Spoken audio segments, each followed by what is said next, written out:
Heroes are never really gone. They live forever, as do the ones they inspire to carry on the fight. Welcome to Watch Mojo, and today we're counting down our picks for the top 10 things you missed in What If Episode 6. That was a spectacular entrance, seriously. Heroes are not born. They're forged in darkness. Our quarrel is not with you, Ghana. Oh, really? Because you're kind of sending me mixed messages right now. For this list, we're looking at the Easter eggs, comic book references, and MCU callbacks you might have missed in the imaginative animated series. Since we'll be talking about everything we watched this week, a spoiler warning is in effect. What was your favorite moment in this week's What If? And did you notice that Tony touches the spot where his arc reactor would have been when he talks about energy sources? If we could miniaturize an arc reactor, well, that's a dumb idea. Let us know in the comments below. Number 10, a sinister twist on Tony and Klaue's MCU history. When Tony needs vibranium, he decides to rely on the shady Ulysses Klaue. I might have just the guy. Ulysses Klaue? No, Tony. Absolutely not. I'm sorry, are you allowed to say that to people in my tax bracket? Despite Pepper's reservations, the billionaire doesn't have a problem shaking hands with a criminal on the show. But Tony had a completely different relationship with Klaue in live action. During Age of Ultron, the criminal's name comes up while the heroes are looking for the titular robot. Tony is quick to dismiss any hints that he had a working relationship with the villain. I know that guy. From back in the day, he operates off the African coast, black market arms. There are conventions, right? Meet people. I didn't sell him anything. Iron Man's knowledge of Klaue in the movie was ultimately just symbolic of his dark past. Unfortunately, his relationship with the villain on the show was a sign that he was headed towards a bad future. Break out the fight, China. Not every day the Americans get down in the muck with the likes of me. Can't clean up the world without getting your hands dirty. Oh, that is good. Number 9, Killmonger turns the tables on the 10 rings. If you're trying to imply that he had advanced knowledge of the attack, She'd be right. I uncovered plans to assassinate Tony Stark while on a deep cover operation inside the 10 Rings. Whoa, well, there you have it, folks. During a press conference, Killmonger exposes an assassination plot that was concocted by at least one American and members of the 10 Rings. His words bring him closer to Tony, while exposing Stark's COO Obadiah Stane as a traitor. Killmonger's comic counterpart would be jealous of how his animated variant took advantage of the 10 Rings. I owe it all to you, and that's why I want you by my side 24/7 as my new COO. Wait, you're giving him Obadiah's job? In the comics, Killmonger is presumed dead after an intense battle with Black Panther. But the villain somehow returns and tries to end the hero once and for all. It's eventually revealed that he was revived and used as a pawn by the 10 Rings leader known as the Mandarin. Seeing Killmonger use the organization as a stepping stone to his plans showed how brilliant and dangerous he was. My, I would not want to play chess with you, my friend. I leaked word of the sale to the Wakandan war dogs, and it all played out just as you predicted it would. Number 8. One of Tony's biggest weapons gets a small shout-out. Before Tony Stark built his most iconic suit, he was known for creating a host of powerful weapons. His company's vast arsenal included Jericho missiles that were combined with repulsor tech. Tony put on a big and bombastic demonstration of this tool of war in the first Iron Man film. For your consideration, the Jericho.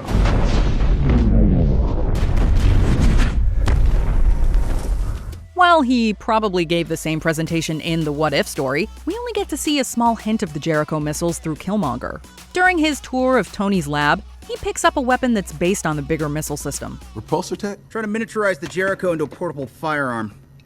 Bet she pops. Easy, killer. I come in peace. Tony personally destroyed destructive items like these after becoming a live-action Iron Man. But since he never put on the suit in the episode, the production of dangerous Jericho missiles continued. I want all Jericho missiles locked and loaded by 0600. Yes, sir. All due respect, sir, isn't that a lot of firepower to aim at a country most Americans can't find on a map? By tomorrow, they won't need to. Number 7. Klaue doesn't always have great luck with vibranium spears. Dora Milaje spear. Bought it off the black market for 10 mil. Steep, I know, but... Please, Tony spends $10 million on a slow Tuesday in Vegas. Klaue has an uncanny knack for getting his hands on vibranium. We've seen his shiny stockpile of metal and watched him grab a Wakandan warhammer from a museum. You're gonna be rich, boy. You better sell that quick.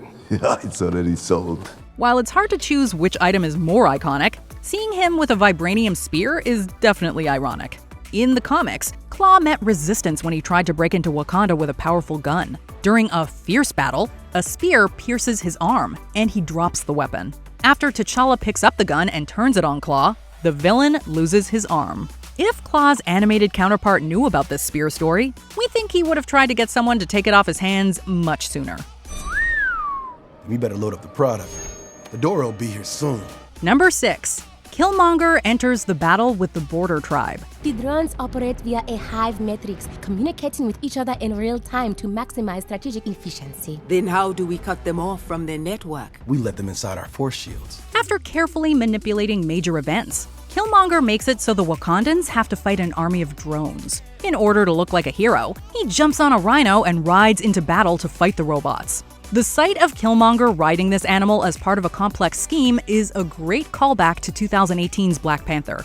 During the movie, we learn that the Border Tribe is known for the care and training of rhinos. Is he still growing? Of course. After Killmonger arrives in Wakanda, he convinces many of their members to help him execute his evil schemes and turn their animals against the other tribes. It seems like Killmonger just gets along best with the Border Tribe in every universe he's in. And soon, it will be the conquerors or the conquered. I'd rather be the former. You heard your orders. Number 5. Shuri was played by a different Marvel actress. We are at war, and he is still an American soldier. What does he know of our people? These are my people too, cousin. The always fantastic and extremely clever Shuri wasn't played by actress Letitia Wright in this What If story. Instead, the talented Ozioma Akaga was able to effortlessly step into the role. But this was far from her only experience working in the superhero realm. Before What If, Akaga voiced the heroine Bumblebee on Teen Titans Go. Stop that! You want to recruit me? Be professional about it. Let's hear your best business proposal. Over in the Marvel Universe, she played Tamar on The Runaways. Akaga did a fantastic job making those characters and more stand out with humorous and powerful performances. I know who you were expecting. That's why I'm here and lives at home watching Xerxes. I want to tell you this in person. Leave her the hell alone. Her marvelous resume made her a great fit to voice the Wakanda princess. Mr. Stark was a genius, but he's not the only genius. It appears we have a common enemy. Number 4. The story puts a grim spin on key Black Panther events. Killmonger, on comms. Are you seeing this?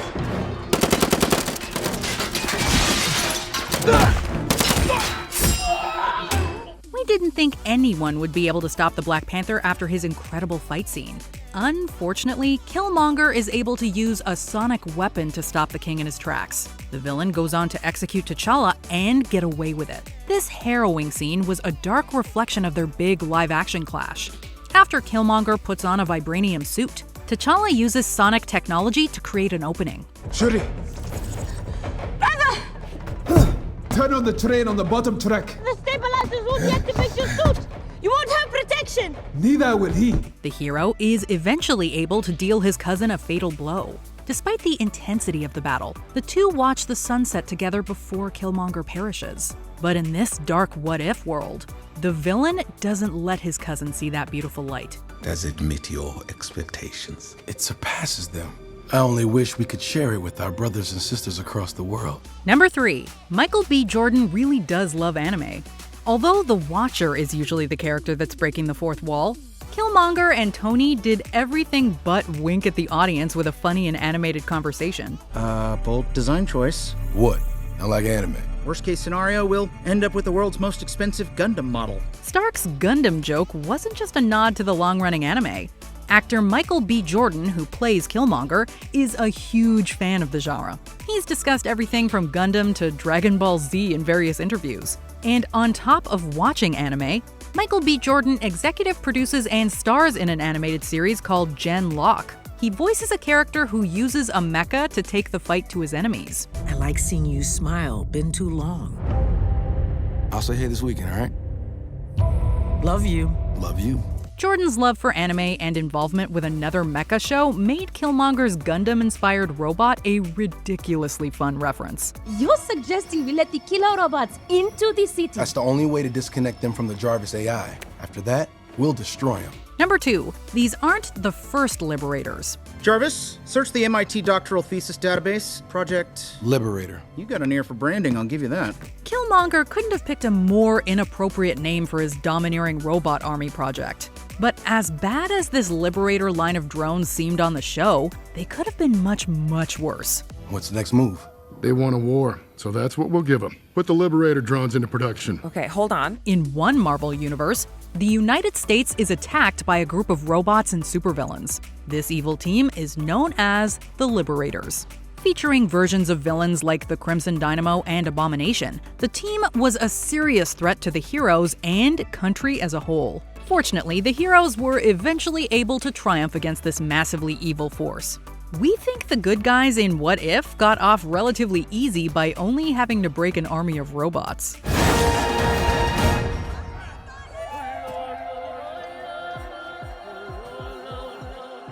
Wakanda forever!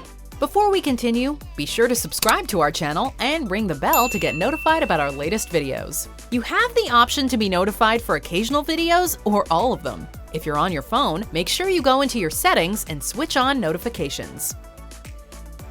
Number 1. Killmonger successfully uses 3 Iron Man villain plots at once. Kid, you gotta be part of the system to change the system. Nah, you could burn it down. It felt like Killmonger took the best parts of failed plans from Tony Stark's live-action villains to win in the end. In the first Iron Man, the hero narrowly escaped being executed at home by Obadiah Stane. He didn't survive when Killmonger did the exact same thing. We sound the same to me. The difference between you and me that you can't see the difference between you and me. The villain later supervised the creation of a drone army. While Killmonger's Liberator robots brought him glory, the robots Justin Hammer helped produce led to misery in Iron Man 2. Lastly, Killmonger wanted to gain political power in his home country by manipulating events. Although Aldrich Killian failed to do just that in Iron Man 3, Killmonger became the Black Panther. While he doesn't deserve the mantle, he definitely deserves recognition as a top-tier villain. Let me be of service. With this herb, you shall become the next Black Panther. Do you agree with our picks? Check out this other recent clip from WatchMojo, and be sure to subscribe and ring the bell to be notified about our latest videos.